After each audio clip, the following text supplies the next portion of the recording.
Hello friends, இன்றைக்கி நம்ம ரொம்பவே சூப்பரான ஒரு விடுதங்க பார்க்க போகிறோம். என்னன்னு பார்த்தீங்கன்னா, நம்ம டெய்லி லைஃப்க்கு தேவையான கிச்சன் டிப்ஸ் அண்ட் ட்ரிக்ஸ் தாங்க பார்க்க போகிறோம். ரொம்பவே யூஸ்ஃபுல்லாக இருக்குங்க. வீடியோவை ஸ்கிப் பண்ணாமல் பார்த்தா மட்டும்தாங்க பார்க்குறவங்களுக்குமே புரியும். அதே போல் நீங்கள் இப்போ தான் ஃபஸ்ட் டைம் சேனலை பார்க்குறதுந்தான் சப்ஸ்கிரைப் பண்ணிவிட்டு பக்கத்துள்ள பெல் ஐக்கனை கிளிக் பண்ணி வச்சுக்கோங்க. அப்போ தாங்க நம்ம போடுற வீடியோஸ் எல்லாமே உங்களுக்கு ஒன்றுக்கொன்னே நோட்டிஃபிகேஷனாக வந்துடுங்க. இப்போ வாங்க நம்ம வீடியோக்குள்ளே போயிடலாங்க. ஃபஸ்ட்டு டிப்ஸு என்னன்னு சொல்லி பார்த்தீங்கன்னா, கத்திரிக்காய் தாங்க. நம்ம வீட்டில் பார்த்தீங்கன்னா கத்திரிக்காய் நம்ம வாங்கிட்டு வந்தும் சாம்பார் செய்வோம், இல்லைனா புளிக்குழம்பு எது நம்ம செஞ்சாலுமே அந்த கத்திரிக்காய் கட் பண்ணும்போது என்னாகும்னு பார்த்தீங்கன்னா, நம்ம கத்திரிக்காய் கட் பண்ணி தண்ணிக்குள்ளே தாங்க போட்டு வைப்போம். ஆனால் தண்ணிக்குள்ளேயுமே நீங்கள் போட்டு வச்சாலுமே கொடுங்க அந்த கத்திரிக்காய் கலர் மாறி போயிடுங்க. கத்திரிக்காய் எப்போவுமே கலர் மாறாமல் இருக்க இந்த டிப்பை நீங்கள் யூஸ் பண்ணி பாருங்கள், ரொம்பவே யூஸ்ஃபுல்லாக இருக்கும்.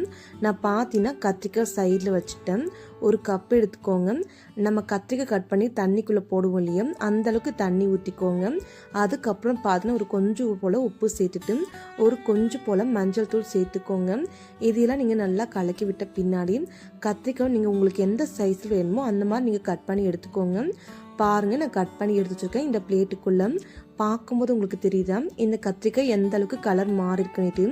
இப்போ நம்ம கட் பண்ணி வச்ச கத்திரிக்காயை நம்ம தண்ணி வச்சோம் இல்லையா, அதுக்குள்ளே நம்ம சேர்த்துக்கலாங்க.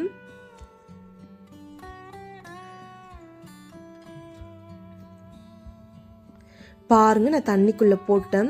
இந்த மாதிரி நீங்கள் தண்ணிக்குள்ளே கத்திரிக்காய் கட் பண்ணி போட்டிங்கன்னா என்னாகும்னு பார்த்தீங்கன்னா, நீங்கள் எத்தனை நாள் வச்சாலுமே சரிங்க அந்த கத்திரிக்காய் கலர் மாறவே மாறாதுங்க. ஒருவேளை நீங்கள் கத்திரிக்காய் கட் பண்ணும்போது மாறி போயிடுச்சுன்னா கூடங்க இந்த தண்ணிக்குள்ளே போடும்போது அந்த கத்திரிக்காய் நல்லா பளிச்சுன்னு இருக்குங்க. பார்க்கும்போது உங்களுக்கு நல்லா தெரியுதுன்னு நினைக்கிறேன். கண்டிப்பாக அந்த டிப்பை நீங்கள் ஃபாலோ பண்ணி பாருங்கள், ரொம்பவே யூஸ்ஃபுல்லாக இருக்குங்க. கத்திரிக்காய் நல்லா கலர் மாறாமல் இருக்குது. இந்த டிப்பை நீங்கள் யூஸ் பண்ணி பாருங்கள். இந்த டிப்ஸில் பிடிச்சிருந்தா வீடியோக்கு ஒரு லைக் கொடுத்துருங்க.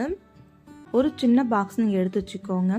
பாக்ஸை நீங்கள் எடுத்து வச்ச பின்னாடி பார்த்தீங்கன்னா உங்கள் வீட்டில் ஆப்ப சோடா இருக்கு இல்லையா, தோசை மாவுக்கு போடக்கூடிய ஆப்ப சோடா எடுத்துக்கோங்க. சும்மா நீங்கள் ஒரு 1/4 டீஸ்பூன் போல் மட்டும் ஆப்ப சோடா அந்த டப்பாக்குள்ளே நீங்கள் சேர்த்துக்கோங்க. சேர்த்துட்டுனா நீங்கள் பார்த்தீங்கன்னா ஒரு சின்ன லெமன் எடுத்துகிட்டு பாதியை நீங்கள் கட் பண்ணிக்கோங்க. லெமன் நீங்கள் பாதியை கட் பண்ணி நீங்கள் பார்த்தீங்கன்னா சின்ன லெமன் எதுவோ அதை நீங்கள் எடுத்துகிட்டு நல்லா நீங்கள் அந்த ஜூஸ் இருக்கு இல்லையா அதை நீங்கள் டேரெக்டாக அந்த சோடா மேலே நீங்கள் பிழிஞ்சு விட்டுக்கோங்க. பிழிஞ்சு விட்ட பின்னா நீங்கள் பார்த்தீங்கன்னா அந்த லெமன் தூளை நீங்கள் கீழே தூக்கி போடாமல் நீங்கள் சைடில் அப்படியே வச்சுக்கோங்க. அதுக்கப்புறம் ஒரு ஸ்பூன் எடுத்துக்கோங்க. ஸ்பூன் வச்சு நீங்கள் நல்லா கலக்கி விட்டுக்கோங்க. அந்த லெமன்ஸோட ஆப்போசிட் ரெண்டும் நீங்கள் மிக்ஸ் பண்ணி விட்ட பின்னாடி ஒரு டம்ளரில் கொஞ்சம் போல் நீங்கள் தண்ணி எடுத்துக்கோங்க. கொஞ்சமாக மட்டும் நீங்கள் தண்ணி எடுத்துட்டு அந்த லெமன் கலக்கணும் இல்லையா அதுக்குள்ளே நீங்கள் ஊற்றிக்கோங்க. ஊற்றி விட்ட பின்னாடி ஒரு ஸ்பூன் வச்சு நீங்கள் நல்லா கலக்கி விட்டுக்கோங்க. அதுக்கப்புறம் நீங்கள் பார்த்தீங்கன்னா உங்கள் வீட்டில் வேஸ்ட்டான ஒரு ப்ரஷ்ஷை எடுத்துக்கோங்க. இப்போ நான் பாருங்கள் இந்த லிக்விட் இந்த ப்ரஷ் எடுத்திருக்கேன். இந்த லிக்விட் நம்ம எதுக்காக செஞ்சுருக்கோன்னு பார்த்தீங்கன்னா, நம்ம வீட்டில் குழந்தைங்கள்லாம் இருப்பாங்க இல்லையா, செவத்தெல்லாம் கிரையான்ஸு பென்சில்லாம் வச்சுக்கிருக்கும் போது என்னாகும்னு பார்த்தீங்கன்னா, நம்ம லைட்டாக தண்ணி வச்சு ஒரு துணி வச்சு நம்ம தொடச்சாலுமே அந்த கிரையான்ஸு பென்சில் அழுக்கு போகவே போகாது, அப்படி இருக்குங்க. அந்த மாதிரிலாம் போகிறதுக்கு இந்த டிப்பு ரொம்ப யூஸ்ஃபுல்லாக இருக்கும். இது பார்த்தீங்கன்னா என்னோடய வீட்டில் குட்டி பையன் இருக்கான், அவன் கிரையான்ஸ் வச்சு கிழிக்கிட்டாங்க. அதை நான் பாருங்கள் இந்த லிக்விட் வச்சு ப்ரஷஸ் தேய்க்கும் போது அந்த அழுக்கு ரொம்ப ஈஸியாக வந்துடுச்சுங்க. இப்போ நான் கொஞ்சம் போல் தேய்ச்சி விட்ட பின்னாடி ஒரு காட்டன் துணி லைட்டாக நீங்கள் நனைச்சிக்கோங்க. நனைச்சிட்டு நல்லா புழிஞ்சிட்டு இந்த மாதிரி நீங்கள் தொடச்சி பாருங்கள், நல்லா பளிச்சுன்னு இருக்கும். கண்டிப்பாக ட்ரை பண்ணி பாருங்கள். எவ்வளோ க்ளீனாக அந்த கிரையான்ஸ் எல்லாமே போயிருக்கு. ட்ரை பண்ணி பாருங்கள். பிடிச்சிருந்தா ஒரு லைக் பண்ணுங்கள். நெக்ஸ்ட் டிப்பு என்னன்னு சொல்லி பார்க்கலாம் வாங்க. ஒரு பாக்ஸு எடுத்து வச்சுக்கோங்க. பாக்ஸுக்குள்ளே நீங்கள் பார்த்தீங்கன்னா ஒரு 4 டீஸ்பூன் போல் கடலை மாவு ஆட் பண்ணிக்கோங்க. கடலை மாவு நீங்கள் ஆட் பண்ணிட்ட பின்னாடி கொஞ்சமாக நீங்கள் தண்ணி எடுத்துக்கோங்க. தண்ணி ஊற்றிக்கோங்க. இதுக்குள்ளே தண்ணி ஊற்றிட்டு ஒரு ஸ்பூன் நீங்கள் எடுத்துக்கோங்க. ஸ்பூன் வச்சுட்டு நல்லா நீங்கள் கலக்கி விட்டுக்கோங்க, கொஞ்சம் கூட கட்டி இல்லாமல். பாருங்கள், இது போல் நான் கலக்கி எடுத்துருக்கேன், கொஞ்சம் கூட கட்டி இல்லாமல். இப்போ அந்த ஸ்பூனை ஒரு ஓரம் வச்சுட்டு நம்ம எப்பயாச்சும் நம்ம வீட்டில் இட்லிக்கு சாம்பார் செய்வோம் இல்லையா, அந்த டைமில் நீங்கள் பார்த்தீங்கன்னா சாம்பார் செஞ்சுட்டு இது கூட இந்த கடலை மாவு நீங்கள் சேர்த்துட்டு ஒரு 5 நிமிஷம் போல் கொதிக்க வச்சுக்கோங்க. கொதிக்க வச்சு நீங்கள் பாருங்கள் நம்ம கடைகளில் வாங்கக்கூடிய அதே குழம்பு நம்ம வீட்டில் ரெடியாக இருங்க. கொஞ்சம் கூட டேஸ்ட்டும் மாறாது, வாசனையும் மாறாதுங்க. அவ்வளோ சூப்பராக இருக்கும். ஒரு 5 நிமிஷம் போல் கொதிக்க வச்ச பின்னாடி அது மேலால் நீங்கள் கொத்தமல்லி தூவிக்கோங்க. கொத்தமல்லி நீங்கள் தூவிட்ட பின்னாடி எப்பவும் போல் ஒரு கரண்டி வச்சு நீங்கள் கலக்கிக்கோங்க. நீங்கள் எப்போ இட்லி, தோசை, சப்பாத்தியில் நீங்கள் செய்யும்போது சரிங்க, இந்த குழம்பு நீங்கள் செஞ்சுட்டா போதுங்க. இட்லி, தோசை, சப்பாத்தி, களி, ரைஸுக்கு எது வேணாலும் சாப்பிட்லாங்க. நீங்கள் கடையில் வாங்குறீங்களே அதே சாம்பார், அதே டேஸ்ட்டும், அதே வாசனை அப்படியே இருக்குங்க. இந்த சாம்பார் செய்யும்போது கண்டிப்பாக ட்ரை பண்ணி பாருங்கள். அடுத்த டிப்ஸு என்னன்னு சொல்லி பார்த்தீங்கன்னா தோசைக்கல் தாங்க. நம்ம நிறைய பேர் வீட்டில் பார்த்தீங்கன்னா ஒரே ஒரு தோசைக்கல் தானே இருக்கும். அந்த தோசைக்கல்லே சப்பாத்தி செய்வோம், தோசை செய்வோம், ஆம்லேட் பொரிப்போம், அப்படிலாம் மீன் பொரிப்புங்க. இந்த மாதிரிலாம் செய்யும்போது பார்த்தீங்கன்னா தோசை எழுந்தே போகாதுங்க. அந்த மாதிரி இருக்கும்போது இந்த டிப்பை நீங்கள் ஃபாலோ பண்ணி பாருங்கள். நிறைய பேர் பார்த்தீங்கன்னா நான்ஸ்டிக் தவா தானே, என்ன போட்டாலும் தோசை எழும் எல்லாமே நினைப்பீங்க. அப்படிலாம் கிடையாதுங்க. நான்ஸ்டிக் தவாவாக இருக்கட்டும், இரும்பு தவாவாக இருக்கட்டுங்க, நம்ம நிறைய செய்யும்போது பார்த்தீங்கன்னா நான்ஸ்டிக் தவாவில் கூட தோசை அருந்து போங்க. அந்த மாதிரி எதுவுமே ஆகாமல் இருக்க இந்த டிப்பை நீங்கள் ஃபாலோ பண்ணி பாருங்கள். ஃபஸ்ட்டு நீங்கள் உங்கள் வீட்டில் யூஸ் பண்ணக்கூடிய ஆப்பா சோடா எடுத்துக்கோங்க. ஒரு அரை டீஸ்பூன் போல் ஆப்பா சோடா நீங்கள் சேர்த்துட்டு ஒரு கொஞ்சம் போல் பேஸ்ட் சேர்த்துக்கோங்க. அதுக்கப்புறம் பார்த்தீங்கன்னா அது மேலே நம்ம தேய்ச்சி கழுவுறதுக்காக கொஞ்சமாக நார்மல் தண்ணி ஊற்றிட்டு அதுக்கப்புறம் பார்த்தீங்கன்னா நார் எடுத்துக்கோங்க. நார் பார்த்தீங்கன்னா நல்லா சாஃப்டாக இருக்கிற நார் எடுத்துக்கோங்க. ரொம்ப ஹார்டாக இருக்கிற நார் எடுத்துக்காதீங்க. நான் பார்த்தீங்கன்னா சாஃப்டான நார் வச்சுட்டு எல்லா பக்கம் நம்ம தேய்ச்சிக்கலாங்க. எல்லா இடங்களும் பாருங்கள் என்ன பிசுக்காக இருக்குது, அழுக்கு கரையாக இருக்குது இல்லைங்க. அதனால இதை வச்சு நீங்கள் நல்லா தேய்ச்சி விட்டுருங்க. இந்த மாதிரி தேய்க்கும் போது என்னாகும்னு பார்த்தீங்கன்னா தோசைகள் நல்லா பளிச்சுனே இருக்குங்க. அந்த எண்ணெய் பிசுக்கு எதுவுமே இருக்காது, நல்லா தோசையுமே எழுந்து வருங்க.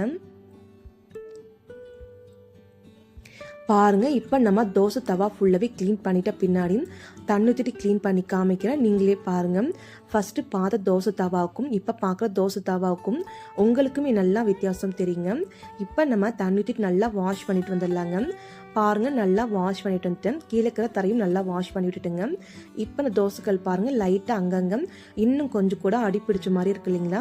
அதுக்காக நம்ம மறுபடியும் என்ன பண்ணணும்னு பார்த்தீங்கன்னா உங்கள் வீட்டில் சாமானும் கழுவுறதுக்காக சோப்பு இல்லைனா விம்ஜல் இருக்கு இல்லையா, அதை நீங்கள் கொஞ்சம் போல் எடுத்துக்கோங்க. அதுக்கப்புறம் சாஃப்டான நார் வச்சு நல்லா தேய்ச்சி விட்டுருங்க. நான் பார்த்தீங்கன்னா சோப்பு தாங்க எடுத்துருக்கேன். பார்க்கும்போது உங்களுக்கே நல்லா தெரியும். இப்போ நம்ம எல்லா பக்கம் நல்லா தேய்ச்சி விட்டு முடிச்சாச்சுங்க. இப்போ நம்ம எப்பவும் போல் தண்ணி நல்லா க்ளீன் பண்ணிட்டு வந்துடலாங்க. அவ்வளோதான் பாருங்கள், தோசைக்கல்லை நம்ம நல்லா க்ளீன் பண்ணிட்டு வந்தாச்சு. ஃபஸ்ட்டு பார்த்த தோசைக்கல்லுக்கும் இப்போ பார்க்குற தோசைக்கல்லுக்கும் உங்களுக்கும் நல்லாவே வித்தியாசம் தெரியுங்க. இப்போ நிறைய பேருக்கு சந்தேகம் இருக்கும், நான்ஸ்டிக் தவாவை இத்தனை வாட்டி தேய்ச்சிருக்கீங்களே தோசை எழுந்து வருமானிட்டு. கண்டிப்பாக தோசை எழுந்து வருங்க. எப்படின்னு சொல்லியும் பார்க்கலாம் வாங்க. இப்போ நம்ம கேஸ் ஸ்டவ் ஆன் பண்ணி வச்சுக்கோங்க. தோசைக்கல் நல்லா காஞ்சதுமே பார்த்தீங்கன்னா ஒரு பெரிய வெங்காயம் அப்படின்னா சின்ன வெங்காயத்தை நீங்கள் பாதி அளவுக்கு கட் பண்ணிவிட்டு நல்லா தேய்ச்சி விட்டுக்கோங்க. தோசைக்கல் ஃபுல்லாக நீங்கள் நல்லா தேய்ச்சி விட்டுக்கோங்க. நீங்கள் வேணால் விருப்பப்பட்டால் கொஞ்சமாக ஆயில் தொட்டு நீங்கள் தேய்ச்சி விட்டுக்கலாங்க. நான் பார்த்தீங்கன்னா எண்ணெய் எல்லாமே சேர்க்காம வெறும் வெங்காயத்தை மட்டும் தோசைக்கல் மேலே வச்சு நான் தேய்ச்சி விட்ட பின்னாடி அதுக்கப்புறம் தோசைக்கல் ஹீட்டாக இருக்கா இல்லையன்னு சொல்லிட்டு லைட்டாக தண்ணி தெளிச்சு விட்டுங்க. இப்போ தோசைக்கல் நல்லா சூடாக இருக்குது. ஒரு 2 கரண்டி மாவு எடுத்து நல்லா சுற்றி விட்டுக்கோங்க.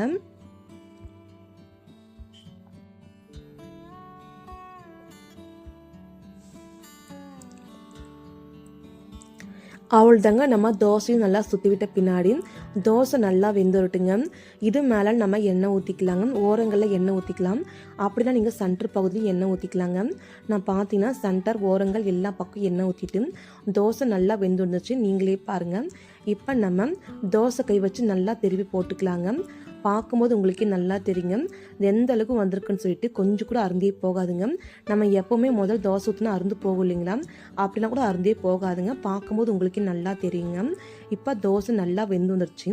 இப்போ நீங்களுமே ட்ரை பண்ணி பார்க்கலாங்க.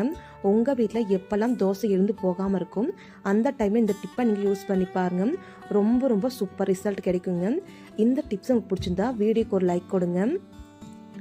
அடுத்த டிப்ஸு என்னன்னு சொல்லி பார்த்தீங்கன்னா சூடான தண்ணியில் கொஞ்சமாக பவுடர் போட்டு பாருங்கள். நீங்களுமே ஷாக் ஆகிடுவீங்க. அது எப்படின்னு சொல்லி பார்க்கலாம் வாங்க. ஒரு பாத்திரம் எடுத்துக்கோங்க. தண்ணி பாருங்கள், பாத்திரம் 3/4 அளவுக்கு தண்ணி ஊற்றிட்டு கேஸ் ஸ்டவ் மேலே வச்சுக்கோங்க. இது நல்லா கொஞ்சம் காஞ்சி வரட்டுங்க. அது வரைக்கும் நம்ம வெயிட் பண்ணலாங்க. அவ்வளோதான் பாருங்கள், தண்ணி கொஞ்சம் சூடாயிருக்குங்க. இந்த ஸ்டேஜில் நம்ம முகத்துக்கு போடுற பவுடர் நம்ம சேர்த்துக்கலாங்க. நான் பார்த்தீங்கன்னா மைசூர் சாண்டல் பவுடர் 1 டீஸ்பூன் போல் நான் சேர்த்துக்கிறேங்க. உங்கள் வீட்டில் எந்த பவுடர் இருந்தாலும் நீங்கள் சேர்த்துக்கலாங்க. நீங்கள் பவுடர் சேர்த்து முடித்த பின்னாடி ஒரு ஸ்பூன் எடுத்துக்கோங்க. ஸ்பூன் வச்சு நீங்கள் நல்லா கலக்கி விட்டுக்கோங்க. நான் பார்த்தீங்கன்னா ஸ்பூன் எடுக்கலைங்க, ஏன்னா பக்கத்துலேயே கத்தி இருந்தாலும் கத்தியை வச்சு நல்லா கலக்கி விட்டுக்கிட்டுங்க. இது கொஞ்சம் நல்லா காஞ்சி வரட்டுங்க. கரெக்டாக நீங்கள் பவுடர் போட்டு 2 நிமிஷம் போல் நல்லா காய வச்சுருங்க. இப்போ 2 நிமிஷம் போல் ஆகிடுச்சு, நீங்களே பாருங்கள் மேலே நல்லா ஆவியாக வந்திருக்குங்க. இந்த ஸ்டேஜில் நீங்கள் கரண்டி வச்சு ஸ்பூன் வச்சு நல்லா கலக்கி விட்ட பின்னாடி கேஸ் ஸ்டவ் ஆஃப் பண்ணிடுங்க. தண்ணி நல்லா சூடெல்லாம் ஆறினது பின்னாடி எடுத்து நீங்கள் கீழே வச்சுக்கோங்க. இப்போ பாருங்கள், அந்த தண்ணி கலர் பவுடர் நம்ம சேர்த்துக்கிறதுனால தண்ணி எந்த அளவுக்கு கலர் மாறி இருக்கு உங்களுக்கே நல்லா பார்க்கும்போது தெரியுங்களா. இந்த ஸ்டேஜில் பார்த்தீங்கன்னா ஒரு 2 பச்சை கருப்பூரம் நல்லா நுணுக்கி நீங்கள் சேர்த்துக்கோங்க. சேர்த்துட்ட பின்னாடி ஒரு ஸ்பூன் வச்சு நீங்கள் நல்லா கலக்கி விட்டுக்கோங்க. அந்த தண்ணி கலர் பார்க்கும்போது பாருங்கள் எந்த அளவுக்கு கலர் மாறி இருக்குன்னுட்டு. இப்போ நம்ம இதை நல்லா கலக்கி விட்டுறலாங்க. கலக்கி விட்ட பின்னாடி பார்த்தீங்கன்னா இந்த தண்ணியை நீங்கள் எடுத்து ஒரு ஓரம் வச்சுக்கோங்க. உங்ககிட்ட ஸ்ப்ரே பாட்டில் இருந்தால் நீங்கள் எடுத்து வச்சுக்கோங்க. நான் பார்த்தீங்கன்னா ஸ்ப்ரே பாட்டிலில் பாதி அளவுக்கு மட்டும் நான் ஊற்றிக்க போகிறேங்க. உங்ககிட்ட ஒரு வேளை ஸ்ப்ரே பாட்டில் இல்லைன்னா வாட்டர் பாட்டில் எடுத்துக்கோங்க. வாட்டர் பாட்டில் எடுத்து அந்த மூடியில் பார்த்துங்க பின்னும் சின்ன சின்ன ஓட்டையை போட்டுக்கோங்க. இந்த மாதிரி ஓட்டை போட்டு தண்ணி நீங்கள் ஃபில் பண்ணி வச்சுக்கலாங்க. இந்த பவுடர் தண்ணியை பார்த்து நான் 3/4 வாசியலுக்கு ஃபில் பண்ணி வச்சுக்கிறேங்க. இதை நீங்கள் க்ளோஸ் பண்ணி வச்சுக்கோங்க. இந்த பவுடர் தண்ணி எதுக்காகன்னு பார்த்தீங்கன்னா நம்ம வீடு க்ளீன் பண்ணுறதுக்காக தாங்க. கேஸ் ஸ்டவ் க்ளீன் பண்ணலாம், அதுக்கப்புறம் சிங்க்கு, ஜன்னல், டோரு, அதுக்கப்புறம் ஜன்னல் எல்லாமே நீங்கள் க்ளீன் பண்ணலாங்க.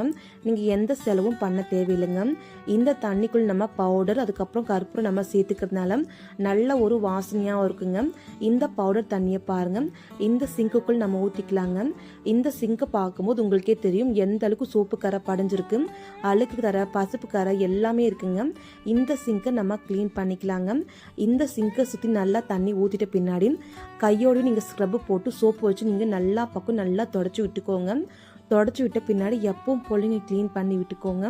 இதுக்கப்புறம் சிங்கில் பார்த்தீங்கன்னா அடப்பு தன்மை இருக்காதுங்க. அதுவும் மட்டும் இல்லைங்க, சிங்க் அடப்பு இருந்துச்சுன்னா கண்டிப்பாக இந்த டிப்பை நீங்கள் யூஸ் பண்ணி பாருங்கள், ரொம்பவே யூஸ்ஃபுல்லாக இருக்குங்க. இந்த மாதிரி நம்ம பண்ணி முடிச்ச பின்னாடி சிங்கை நல்லா க்ளீன் பண்ணி விட்டுருங்க. இதுக்கப்புறம் பார்த்தீங்கன்னா கருப்பான் பூச்சி தொல்லை, அதுக்கப்புறம் பள்ளி தொல்லை, துர்நாற்றம் எதுவுமே இருக்காதுங்க. கண்டிப்பாக அந்த டிப்பை நீங்கள் ஃபாலோ பண்ணி பாருங்கள். இந்த சிங்க்குமே இப்போ நல்லா பளிச்சுன்னு இருக்குங்க. இந்த டிப்ஸ் உங்களுக்கு பிடிச்சிருந்தா மறக்காமல் வீடியோக்கு ஒரு லைக் கொடுத்துருங்க. மறக்காமல் உங்கள் வீட்டில் நீங்களுமே ட்ரை பண்ணி பாருங்கள். சிங்க்கை பாருங்கள் எவ்வளோ க்ளீனாக இருக்குது. ஃபஸ்ட்டு பார்த்ததுக்கும் இப்போ பார்க்கும்போது உங்களுக்கே நல்லா வித்தியாசம் தெரியுங்க. இப்போ அடுத்தா பார்த்தீங்கன்னா நம்ம ஸ்ப்ரே பாட்டில் வச்சுருக்கோம், அது நீங்கள் எடுத்துக்கோங்க. இந்த ஸ்ப்ரே பாட்டில் பவுடர் தண்ணியை பார்த்தீங்கன்னா நம்ம எப்போவுமே சமைச்சு முடிச்சோன்னே பார்த்தீங்கன்னா நம்ம கேஸ் ஸ்டவ்வில் ஒவ்வொரு டைமும் சோப்பு போட்டு ஈர துணி வச்சு நம்ம துடைக்க வேண்டிய அவசியம் இருக்காதுங்க. இந்த மாதிரி நீங்கள் ஸ்ப்ரே பண்ணி விட்ட பின்னாடி ஒரு துணி வச்சு நீங்கள் நல்லா துடைச்சி எடுத்துக்கோங்க. நல்லா நீட்டாகவும் இருக்கும், நல்லா பளிச்சுன்னு இருக்குங்க, எண்ணெய் கரை எதுவுமே இருக்காது. கண்டிப்பாக அந்த டிப்பை நீங்கள் ஃபாலோ பண்ணி பாருங்கள். அதுக்கப்புறம் பார்த்தீங்கன்னா உங்கள் கிச்சன் மேடை ஃபுல்லாகவே நீங்கள் க்ளீன் பண்ணி விட்டுக்கோங்க. நீங்கள் எங்கெல்லாம் க்ளீன் பண்ணுறீங்களோ பார்த்தீங்கன்னா அந்த இடத்துல கருப்பான் பூச்சி வரவே வராது, நல்லா ஒரு வாசனையாகவும் இருக்கும், கிச்சன் நல்லா பளிச்சுன்னு இருக்குங்க. கண்டிப்பாக அந்த டிப்பை நீங்கள் யூஸ் பண்ணி பாருங்கள், ரொம்பவே யூஸ்ஃபுல்லாக இருக்குங்க. இந்த டிப்ஸ் உங்களுக்கு பிடிச்சிருந்தா மறக்காமல் வீடியோக்கு ஒரு லைக் கொடுத்துக்கோங்க. அதுக்கப்புறம் பார்த்தீங்கன்னா கிச்சன் மேடை இருக்கு இல்லையா, கிச்சன் மேடையை சுற்றி நீங்கள் நல்லா க்ளீன் பண்ணி விட்டுக்கோங்க. நல்லா பளிச்சுன்னு இருக்குங்க, ஏன்னா கிச்சன் பக்கத்தில் தாங்க அதிக கருப்பான் பூச்சி எல்லாம் வருங்க. கருப்பான் பூச்சி வராமல் இருக்க இந்த டிப்பு ரொம்பவே யூஸ்ஃபுல்லாக இருக்கும். அது மட்டும் இல்லைங்க, கிச்சன் நல்லா ஒரு வாசனையாக இருக்கும். இப்போ நம்ம கிச்சன் மேடையும் நல்லா க்ளீன் பண்ணி முடிச்ச பின்னாடி நம்ம டோரு, ஜன்னல் எல்லாமே நீங்கள் க்ளீன் பண்ணிக்கலாங்க. இதுக்கப்புறம் பார்த்தீங்கன்னா உங்கள் வீட்டில் நீங்கள் எங்கெல்லாம் ஸ்ப்ரே பண்ணுறீங்களோ அந்த இடங்களில் கருப்பான் பூச்சியும் பள்ளியும் வரவே வராதுங்க. கண்டிப்பாக அந்த டிப்பை நீங்கள் யூஸ் பண்ணி பாருங்கள், ரொம்ப யூஸ்ஃபுல்லாக இருக்கும். இந்த டிப்ஸ் இந்த வீடியோவில் பிடிச்சிருந்தா மறக்காமல் வீடியோக்கு ஒரு லைக் கொடுங்க, சப்ஸ்கிரைப் பண்ணுங்கள், ஷேர் பண்ணுங்கள். தேங்க்யூ ஃப்ரெண்ட்ஸ், நாளைக்கு பார்க்கலாம்.